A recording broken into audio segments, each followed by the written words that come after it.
Anyway, yeah, I know when the whole thing started, you remember the courts, they didn't allow live stream. They didn't want anybody to bring cameras into the courts. But then, hey, now all of a sudden, there's judgments coming, and we have a right to come into the courts to live stream it. Why? I need you to leave your comment. Why do you think that is necessary now? Why do you think the judge is the one that to happen now? And as I was about to start this, as I was about to start talking, where the thought that came to my mind was that, okay, they know what is about to go down. They know the judgments that they about to give, which I told some people, I said, whichever way they try to go, whichever way or judgment that this guy they will give tomorrow, forget it, it will still cause anything. Maybe they're just trying to save their own head. Maybe say there won't be too much people we go they court, and it will be easy it will be very easy for them to just exit no matter what they do tomorrow, no matter what those guys will do tomorrow. Any judgment where they give, all these other people go react, and these other people go react. So there's no better way of doing this thing than to just distract people and make sure that they sit here butt home, so that you don't overcrowd that court arena and the court space, and the exit of my people go they very easy.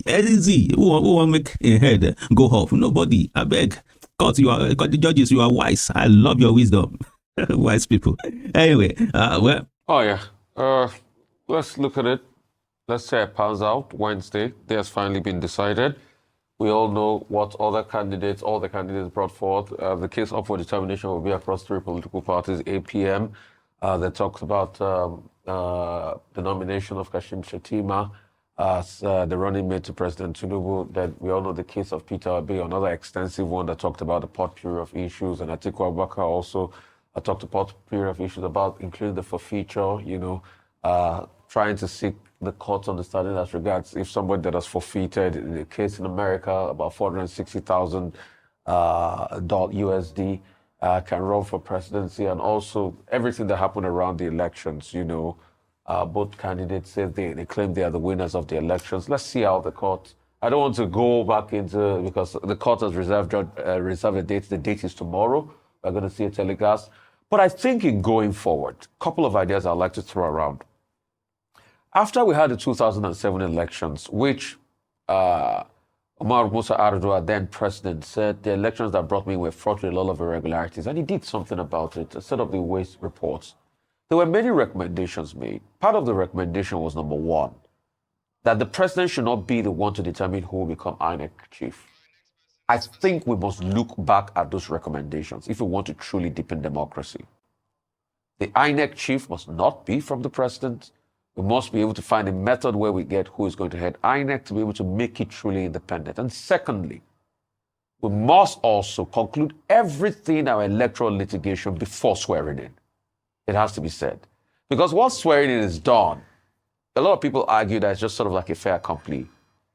So if we can use a model where we have a special court and it goes through that process as regards presidential, litigations before swearing in, we can't do that. And we can't do that because when you look at it, from election day to swearing in day, you still have like a 3-month window. So can we do it within the 3-month window? If election was concluded on 25th and we got the results maybe before March, April, May, ending of May swearing in. So we have that 3-month window, we can do a lot. So because this idea of we have to go to court with our electoral process and everything, it just makes our elections and the right of the people to be able to elect their leaders suspect. Let us make it about the people and let us bolster our electoral process. I think those are those 2 recommendations I'll put forward. We've been in court for months, for weeks, and the time that Nigerians have been waiting for the what gave back to all eyes on the judiciary now is about to partially come to an end, because we know that this whole thing is not going to end here. They will still go to the Court of Appeal, whichever way it comes. Hey, we are waiting, but we know that all those things will happen. This will not be the end of everything. This will not be the end. So struggles still continue. Courts will still continue to do what we got to do to, at the end of the day, finally get to the result that is going to benefits Nigeria, and so now we're waiting forward to whatever that will be. Thank you so much for watching. I want to share this video. As the court has delivered judgment, they have to deliver judgment on the 6th of September, and now we now have right to live stream it. If we are there, the TV stations, they have the right to do live streams and to let people at home watch the process. Thank you so much for watching. God bless you. Till I come your way next time. The 6th of September is going to be Freedom Day for all Nigerian citizens. Someone says that they have been hypnotized. All of them who have been hypnotized. We got our credentials as a human being. I have my rights to decide of speak. Yeah, continue to speak. Anyway, we see what happened. We see what happened on that tomorrow. My eyes will be open, and nobody sleeping tomorrow. We go all come out. We know they sleep. Sleep disappear. Any spirit we won't make we sleep tomorrow. We go cast you out. No, we are not sleeping. Anyway, thank you so much for watching. Please share this video. God bless you. Please do share. Let's read from you. Let's read your comments. Okay, thank you very much for joining us again here on Serious Matters at Onif TV. Please do share videos, others drop your comment, make them simple and civil. Well, I'm going to be bringing you details of the scheduled judgment of the Presidential Election Petition Tribunal Judgment coming on as slated for Wednesday, the 6th of September 2023. So we will be taking on that. Please feel free to drop your comment, make them simple and civil. Let us know what your opinions are. However, we are open to criticisms and all of that, but then make them very constructive so that whoever is listening or watching or reading can learn one or two things. Well, the first point is that the judgment has been eventually slated for the 6th of September, which falls on Wednesday. Time not specific, and so we will keep fingers crossed and all of that. Secondly, is that let me take it this way. First of all, the Presidential Election Petition Judgment to be delivered on Wednesday, 6th of September. That's the first thing. Number two is that it's going to be televised live. That means you can watch. It's going to be televised live. It's going to be televised live. And what that simply means is that you are going to be watching as it is happening live, until it happens, before we now, say, oh, they actually did it. Because Nigeria is filled up of we will do something and it's something else that we see. Somebody just comes up and say the generator was not working, there was no lights, that was why we couldn't, and all of that. And so, but then we believe that that's what's going to happen. So let's take it like that. So secondly, it's going to be televised live. Number three is that entry into the venue will be strictly upon accreditation. Strictly upon accreditation, because of the number of the number of people that would have, that would want to, gain entry into the appeal court. Then, for that reason and for security reasons, it's going to be upon accreditation. Let me also mention here that in a bid to promote transparency and openness, these judgments, like I said earlier on, will be televised live by the interested television stations for the public to view. No important notice, like I said earlier on. Number two is that access to the court premises will be strictly on accreditation. Only accredited individuals will be allowed to enter for security reasons.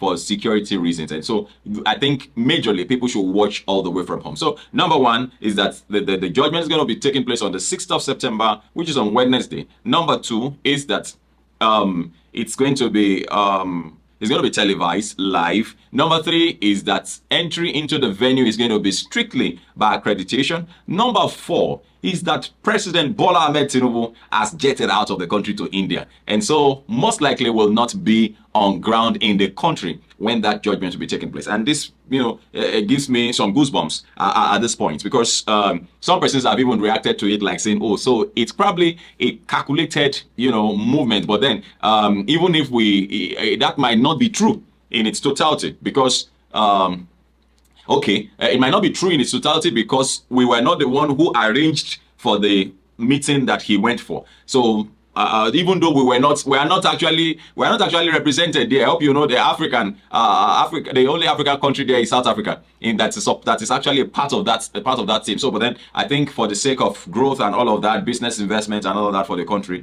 our president is also there and all of that. So some person said that, oh, it's a calculated movement, and that's why he's not in the country at the time when, it's a critical time. I would have expected that even the president will sit down. You see, we need to come to a point to a relaxed point in this country.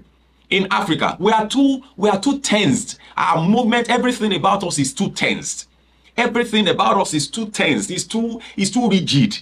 you know, a politician is moving, every other person on the road must stop. And you know, the president is coming, everybody must stand still. And the president is flying in, every other plane must stop. You know, everything about us is rigid. I think we should come to a relaxed, you know, we should come to that point where we are relaxed. I see no reason why Mr. President should not be in the country and watch. I mean, sit down and watch. As a matter of fact, he's actually one of the presidents that have been petitioned. So, I mean, I don't say anything. For that period, I think he should have all scheduled. I mean, just to show that, look, whatever this judgment is all about, but then some persons have said that, oh, APC will do everything possible within their power to remain in power. But then nobody remains in power for life. I know people who have said that, who have behaved as if they were all in all, and today they are no more. And so, if another party does not take the power away from you, you know, life is nothing. Nobody has a total control of life. There is God who has control of life, who decides to take it and decides to leave it. So nobody has the autonomy or 100% power to say, oh, I'm the one in charge and all of that. And so Mr. President is not on ground and will not be in the country, you know, when this judgment is taking place. So the question is, what if the judgment is against him? What if the judgment now turns out to be against him? Will he come back? Will he now come back and then go to the office as president, or what have you? Or even, let's say somebody else. Let me say Atiku is announced as the winner. You know, now, you know, I mentioned Atiku. Okay, let's assume Atiku is mentioned as the winner. So what happens? Will he still come back as president of Nigeria and what have you? But then we see how things pan out. We're going to be here, you know, giving updates as to what's happening. But then everybody's going to watch live. So we're going to connect live, and so you can watch on our YouTube platform, and so that you can, you know, just drop your keep. Let's interact on this particular one. And so number 4 is that Mr. President will not be on ground. And number 5 is that banks are shutting down from tomorrow, 5th. They will be shutting down tomorrow, 5th and 6th of September. Banks will be shutting that. So it's also advisable that people should withdraw as much cash as they can, at least that can take care of, you know, 2 days. And then also, I guess transactions, electronic transfers will be working, and also try as much as to buy, you know, some food. Have some food available. I mean, in your house, so that you, even if you don't have to move around and all that. We are not envisaging that, you know, there will be any form of what have you, but then any form of brouhaha, like people will say, you know. But then to now say but then to just be on the safe side, it's advisable that we just get a number of things. Let there be fuel in your car, all of that. Just put things in place, and of course we will we're sure to have the best. And of course, like we always say, all eyes on the judiciary. And somebody says, what is the eyes of the international organization or international bodies looking at on the judiciary? Oh, judiciary is, like we always say, is the last hope of the common man. And in fact, it's the hope of Nigerians. I mean, it's only in this country that people will say, we don't want you to be our leader. And then the person says, by force, by fire, I must be your leader. I don't know. It doesn't work that way anyway. Because if democracy is a government of the people, by the people, and for the people, it has to be there must be a collaboration. And so if there's no collaboration between who the leader is under a democratic government and the people he's leading, then it has become an autocratic or a military rule where nobody can talk and all of that. And so very, very important. And so banks will be shutting down, and of course for 2 days from 5th. And of course NLC is not going back on their proposed strike from tomorrow, warning strike for 2 days. And so they have shunned meetings with the federal government. You know, the federal was supposed to have a meeting with the federal government, and interestingly, it's always when they want to go on strike that the federal government remembers that, you know, they have to have meetings with them and all of that. And so they shun FG meetings. They have shown meetings with the federal government. And so we're looking forward to events as they will unfold. And so the airports union directs workers to stay at home. Airports unions direct workers to stay at home. That's number 5. And number 6 is that the Court of Appeal has asked workers to stay at home as well. Court of Appeal has asked workers to stay at home. Very interesting. Breaking news. Court of Appeal orders workers to stay at home for presidential tribunal judgments. Orders workers to stay at home for presidential judgment. I think this is basically the chief registrar of the court Oluwaleye Oluwasegun David informed the workers in a memo on Monday, September 4, 2023. According to him, only those with tags will be allowed entry into the court premises on Wednesday, the judgment day. The memo said the measure was taken to create a conducive and peaceful atmosphere for the special sitting of the Presidential Election Tribunal. So it's a very special event, and the whole world will be watching. I'll be watching. I know you're going to be watching too. And so get ready. And of course, let there be data too, so that you can watch us, so that you can, we can interact here on Serious Matters. Of course, if matters don't make sense, we don't talk about them. And so we're talking about matters that make sense. I wanted to add one more thing that you also needed to know. That protests, all sort of foreign protests have been pegged. No protest is allowed anywhere. All around our country. Somebody said. I saw a news not quite long. DSS now reduced to government propaganda arm. It's the National Association of News, National Agency of News.